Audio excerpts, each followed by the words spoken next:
হর হর মহাদেব। ভালো সময় আসার আগে মহাদেব দেন এই 6টি সংকেত। যদি তার মধ্যে একটি সংকেতও আপনারা পেয়ে থাকেন তো আপনারা খুবই ভাগ্যশালী। আপনাদের জীবন থেকে এবার দুঃখ দারিদ্রতা দূর হবে। জীবনে আসবে পরম আনন্দ, সুখ, শান্তি ও সমৃদ্ধি। কারণ মহাদেব নিজেই বলেছেন তিনি তার ভক্তদের কখনো একা ছাড়েন না। তো এই সংকেতগুলোর মধ্যে যদি আপনি একটিও পেয়ে থাকেন তাহলে আপনি ভুলেও কাউকে বলবেন না এই সংকেতগুলোর কথা। আপনি নিজের মধ্যেই গোপন রাখার চেষ্টা করবেন। নমস্কার, আমি অমিত। দেশ ও দেশের বাইরে থেকে যে সকল ভক্তরা এই মুহূর্তে ভিডিওটি দেখছেন তাদের সকলকে জানাই সনাতন ধর্মীয় তথ্যমূলক চ্যানেলে সুস্বাগত। আমি সর্বদাই চেষ্টা করি সনাতন ধর্মের সকল গুরুত্বপূর্ণ তথ্যগুলো আপনাদের সামনে উপস্থাপন করতে, শেয়ার করতে। তাই আসুন আগামী কিছুক্ষণ আমাদের সাথে ধৈর্য সহকারে এই ভিডিওটি সম্পূর্ণ দেখুন। ভিডিওটি দেখে যদি আপনাদের ভালো লাগে তাহলে ভিডিওটি একটি লাইক অবশ্যই করবেন। কমেন্টে ভক্তি, ভালোবাসা ও শ্রদ্ধার সহিত হর হর মহাদেব, জয় শ্রীকৃষ্ণ, জয় শ্রী বিষ্ণু নামটি একবার হলেও লিখে যাওয়ার জন্য অনুরোধ জানাচ্ছি। আর আপনি যদি চ্যানেলে নতুন দর্শক হয়ে থাকেন তবে বিনীতভাবে অনুরোধ করব চ্যানেলটি সাবস্ক্রাইব করে পাশে থাকার নোটিফিকেশন বেল বটনটি অবশ্যই অন করে রাখুন। তাহলে চলুন শুরু করি আজকের ভিডিও। সংকেত নম্বর 1, বারবার স্বপ্নে সাপ দেখছেন, বিশেষ করে কোনো মন্দির বা তীর্থস্থান বা ভগবানের গলায়। কিন্তু সাপে যদি আপনাদের কামড়ায় বা তাড়া করে এমন স্বপ্ন কিন্তু আবার মোটেও শুভ নয়। আপনাদের স্বপ্নের মাধ্যমে দেখছেন, অথবা যদি আপনাদের ঠাকুর ঘরে বা কোনো জায়গায় গিয়ে যদি হঠাৎ করে আপনারা সাপ দেখতে পান, এই জিনিসগুলো যদি আপনাদের সাথে প্রায় দিনই ঘটে তো ভাববেন আপনাদের ওপর মহাদেবের কৃপা রয়েছে। সংকেত নম্বর 2, সর্বদাই এমনটা মনে হয় যেন কোনো শক্তি আপনাদেরকে রক্ষা করছে।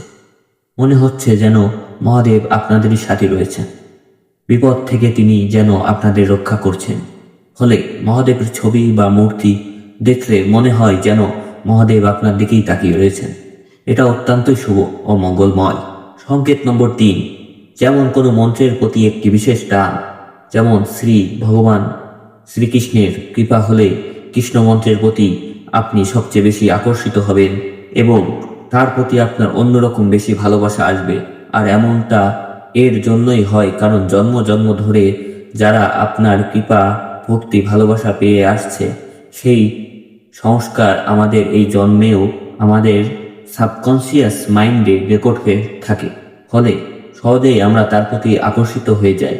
তাই যদি আমরা ভগবান শিবের ভক্তি করতে, ভগবান শিবের নাম জপ করতে, তার মন্ত্র জপ করতে একটা আলাদা অন্যরকম আনন্দ অনুভূত হয়, এটি পূর্ব জন্ম থেকেই আপনার মহাদেবের কৃপা ও প্রাপ্ত করেছেন তারই একটি সংকেত। সংকেত নাম্বার 4, কোনো কিছু ভালো মন্দ হওয়ার আগেই আপনি মাঝে মধ্যেই তা অনুমান করে ফেলেন। এটি এর জন্যই হয় যে আপনার যার ভক্তির মন থেকে করেছেন তিনি আপনার মনের ভিতরে একটা সংকল্প দিয়ে, অর্থাৎ তার প্রতি ভক্তির টান আরও তৈরি করে দেন, বা স্বপ্নের মাধ্যমে তিনি আপনাদেরকে একটি অনুমান করিয়ে দেন। আর একেই বলা হয় সিদ্ধি। সংকেত নম্বর 5, সাদা নন্দীর আগমন। আপনাদের গৃহে হঠাৎ করে বেড়ে যাওয়া বা প্রায় দিনই আপনি রাস্তায় বেরিয়ে সাদা নন্দীর দর্শন করছেন। সাদা নন্দী অর্থাৎ সাদা গাভী। এটি 2 সময়ে ঘটে, যখন আমাদের গৃহে মহাদেবের কৃপা হয় বা মহাদেবের আগমন ঘটে তখন এমনটা ঘটে থাকে। অথবা যদি আমরা কোনো খারাপ পথে চলে যাই, অর্থাৎ বিপথে চলে যাই, তখন বিভিন্ন সংকেতের মাধ্যমে আমাদেরকে ভগবান, তিনি আমাদের আরাধ্য, তিনি সচেতন করে দেন যাতে আমরা সেই রাস্তা থেকে ধীরে ধীরে সরে আসতে পারি। সংকেত নম্বর 6, প্রায় দিনই আপনার ঘুম ব্রহ্ম মুহূর্তে ভেঙে যাচ্ছে। সব থেকে শুভ এবং ভালো একটা মুহূর্ত হচ্ছে এই ব্রহ্ম মুহূর্ত। তাই ভগবান কখনোই চান না তার প্রিয় ভক্তরা দিনের এই সব থেকে পবিত্র সময় ঘুমিয়ে কাটিয়ে দিক। কারণ এই সময় ধ্যান, জপ, তপ, সাধনায় যে প্রকার ফল প্রাপ্ত হয় তা অন্যান্য কোনো সময়তে প্রাপ্ত করা যায় না। চারিদিকে এই সময় কসমিক এনার্জির বৃষ্টি হয়। যা আমাদের রোগ প্রতিরোধ ক্ষমতাকে বাড়িয়ে তোলে, বুদ্ধির বিকাশ করে, কাজে মন বসে, পড়াশোনায় মন বসে, আধ্যাত্মিক উন্নতি হয়, এরই সাথে আর্থিক উন্নতিও হয়। সংকেত নম্বর 7, স্বপ্নের শিবলিঙ্গ, ভগবান শিবের কোনো মন্দির, সাধুভক্ত অথবা কোনো দেবদেবীর দর্শন পাওয়া, এমন ধরনের অনেক স্বপ্ন শুভ লক্ষণ সেই ব্যক্তি দেখতে শুরু করে যার প্রতি মহাদেবের কৃপা হয়। এই পবিত্র মাসে, এই অগ্রহায়ণ মাসে সকল সোমবারে মহাদেবকে কি অর্পণ করবেন? 1 নম্বর গোলাপ ফুল। গোলাপ ফুল প্রেম, শান্তি ও ধনলাভের জন্য খুবই কার্যকর। 2 নম্বর বেল ফুল। অসম্পূর্ণ মনোবাসনা পূরণ করে এই বেল ফুল। 3 নম্বর চামেলি। সকল প্রকার বাধা বিপত্তি দূর করে। 4 নম্বর ধূত্রা।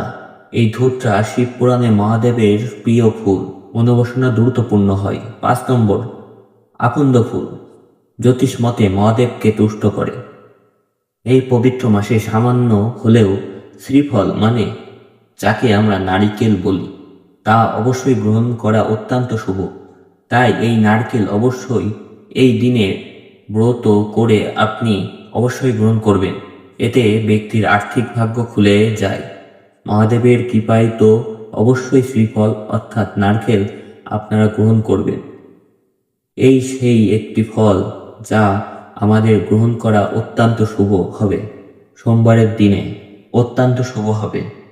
রাতে ঘুমানোর আগে অবশ্যই জপ করুন ওম ইং লিং নমঃ শিবায় 11 বার, 21 বার, 51 বার এবং 108 বার এই নামের জপ করুন। এই নামের জপের মাধ্যমে দুর্ভাগ্য নাশ, আর্থিক উন্নতি ও শান্তি লাভ হয়। জপ করার সময় যেন আপনাদের হৃদয়ে মহাদেবের জন্য ভক্তি, পূর্ণ বিশ্বাস থাকে, তাহলে জীবনে দেখবেন মহাদেবের কৃপায় সকল দুঃখ, দারিদ্রতা, দুর্ভাগ্য, অমঙ্গল, সকল বাধা বিপত্তি নাশ হয়ে গিয়েছে। জয় শ্রীকৃষ্ণ, হর হর মহাদেব। আর এই ছিল আমাদের আজকের ভিডিওটি। ভিডিওটি ভালো লাগলে অবশ্যই একটি লাইক করবেন, কমেন্টে হর হর মহাদেব অথবা আপনার গুরুদেবের নামটি একবার হলেও লিখে যাবেন। আর আপনি যদি চ্যানেলে নতুন হয়ে থাকেন তো চ্যানেল অবশ্যই সাবস্ক্রাইব করবেন, নোটিফিকেশনের বেল বটনটি অবশ্যই অন করে দিবেন। সকলে সুস্থ থাকুন, ভালো থাকুন, পরম করুণাময় ঈশ্বরের অশেষ কৃপায়।